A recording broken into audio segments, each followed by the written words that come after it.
हर खबर पर होगी आपकी पकड़। डाउनलोड कीजिए एबीपी लाइव ऐप। हम सीधे चलेंगे इंदौर। इंदौर से हमारे साथ माया एफएम की आरजे विनी जुड़ी हुई है। विनी आपको दिखाई देंगे, अब से कुछ सेकंड्स में विनी दिखना शुरू हो जाएंगे हमारी वॉल पर। और देखिए विनी की ये तस्वीर लगी हुई है। विनी यहाँ पर सामने आ गई है। विनी, गुड मॉर्निंग। गुड मॉर्निंग, नमस्कार विकास जी, प्रतिमा जी, कुमकुम जी। भारत देश के दिल और भारत के सबसे स्वच्छ शहर इंदौर से मेरा यानी कि आरजे विनी का आप सभी को नमस्ते। विनी, इंदौर में तो बहुत टेंशन है, बहुत ज्यादा मामले अचानक से वहां पर कोरोना के आए हैं। आप कैसे लोगों की सुबह को सुहावना बनाती हैं ऐसे दबाव के माहौल में, टेंशन के माहौल में? जी विकास जी, मैं आपको ये बताना चाहूंगी कि सिर्फ माई एफएम के जरिए मैं नहीं बल्कि मेरे सुनने वाले मेरे साथ मिलकर पूरे शहर को पॉजिटिव करने में लगे हुए हैं।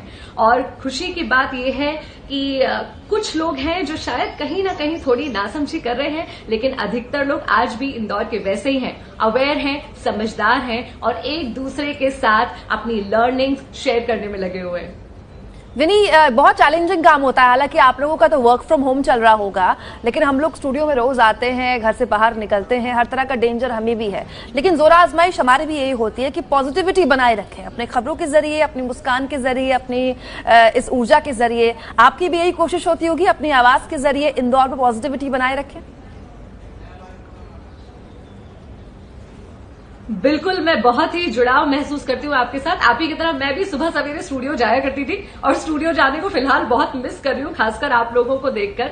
लेकिन फिलहाल घर से काम कर रहे हैं। घर से काम करना और भी चैलेंजिंग है, टेक्निकली थोड़ी बहुत दिक्कतें भी आती है घर से काम करने में, लेकिन लगे हुए हैं क्योंकि जो आप लोग कर रहे हैं, लोगों को अपडेटेड रखना, लोगों को पॉजिटिव रखना, वही हम भी कर रहे हैं। थोड़ा चैलेंजिंग होता है इस समय, लोगों में एक घबराहट है, थोड़ा कहीं ना कहीं सुकून की कमी है, मगर यही तो हमारा काम है। हम रेडियो जॉकीज उनके दोस्त होते हैं और माई एफएम सिखाने की कोशिश कर रहा है कि कैसे बिना मिले साथ लड़ना है। हमेशा हम कहते हैं कि आइए साथ में मिलकर लड़ते हैं, और इस बार माई एफएम कह रहा है बिना मिले साथ लड़े। आप अपने घर पर हैं, हम अपने घर पर हैं, लेकिन लड़ाई एक है और जीत एक है और मंजिल एक है। जी विनी, देखिए आरजेस की पहचान उनकी आवाज होती है। आपकी आवाज सुनकर इंदौर वासी आपको बहुत आसानी से पहचान लेते होंगे। आज नमस्ते भारत में आपकी प्यारी सी मुस्कान भी देखने को मिल रही है। आप एक मोटिवेशनल स्टोरी टेलर है। ऐसे में रिस्पॉन्सिबिलिटी बहुत ज्यादा बढ़ जाती है। ऐसे समय में जब लोग डिप्रेस है, एंग्जाइटी है, परेशान है, उनको किस तरीके की कहानियां, किससे आप सुनाती हैं जिससे वो मोटिवेटेड रहे और इस लॉकडाउन के दौरान भी इस पीरियड को एंजॉय करें? अगर आप अनुमति दें तो जैसे आपने कहानियों की बात करी, एक छोटी सी कहानी मैं मेरे सुनने वालों को और आपके देखने वालों को सुनाना चाहती हूँ, जो इस समय उन्हें मोटिवेट करेगी। सिर्फ 1 मिनट आपका लूंगी। बिल्कुल बिल्कुल, बताइए। मैंने अभी कुछ समय पहले अपने सुनने वालों के साथ एक कहानी शेयर भी करी थी। एक पंडित जी की कहानी है जो बहुत आस्था रखते थे ईश्वर पर, भगवान पर, बहुत मानते थे उनको कि मेरे साथ कभी कुछ गलत नहीं होगा क्योंकि मैं ईश्वर का अनन्य भक्त हूँ। वो जिस गांव में रहा करते थे, जिस गांव के मंदिर में पूजा किया करते थे, वहां बाढ़ की स्थिति बन गई। स्थितियां बहुत विकट होने लगी और गांव वालों से कहा गया कि आप सबको गांव खाली कर देना चाहिए। सब गांव खाली कर रहे थे। पंडित जी से कहा आप भी चलिए साथ में। बोले नहीं नहीं, मुझे डरने की कोई जरूरत नहीं, मेरा कुछ नहीं होगा क्योंकि मेरे साथ मेरा ईश्वर है, वो मुझे बचाएगा। गांव वालों ने थोड़ा निवेदन किया, फिर चले गए। थोड़ी बाढ़ बढ़ गई, अब चल नहीं सकते थे, नाव से जाना पड़ रहा था। नाव में कुछ नाविक आए पंडित जी से बोलने, देखिए बाढ़ बहुत बढ़ रही है, अब आप गांव खाली करके हमारे साथ चलिए। लेकिन पंडित जी बोले नहीं, मुझे तुम्हारी जरूरत नहीं है, मुझे तो मेरा ईश्वर, मेरा भगवान बचाएगा।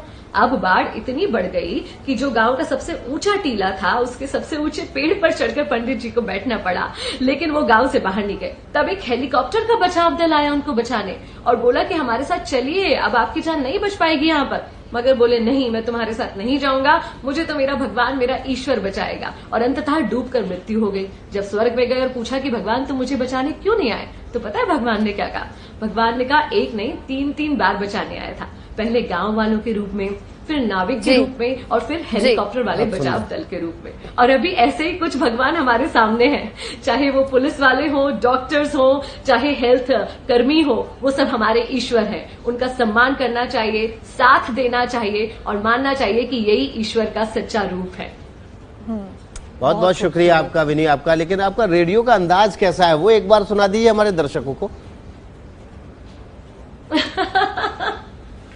देखिए, रेडियो का अंदाज शायद बिल्कुल वैसा ही होता है जैसे मैं अभी आपसे बात कर रही हूँ, लेकिन रेडियो में साथ में कुछ बेहतरीन गाने भी होते हैं जो इस समय हम कोशिश कर रहे हैं कि माय एफएम के लिसनर्स को सुनाए उम्मीद की धुन जिसमें पॉजिटिविटी हो। तो कुछ पॉजिटिव गानों के साथ हमारे लिसनर्स हमारे साथ शेयर कर रहे होते हैं कि क्या कुछ वो नया कर रहे हैं, और मैं उनसे कहती हूँ कि 94.3 माय एफएम से मैं आरजे विनी आपके साथ। और चलो आज कुछ अच्छा सुनते हैं और चलो आज कुछ अच्छा करते हैं। जी, बहुत शुक्रिया आपका विनी। बहुत पॉजिटिविटी मिली आपसे। मोटिवेशनल स्पीकर जब कोई होता है तो उसके हर अल्फाज में वो मोटिवेशन होता है, फील किया हमने।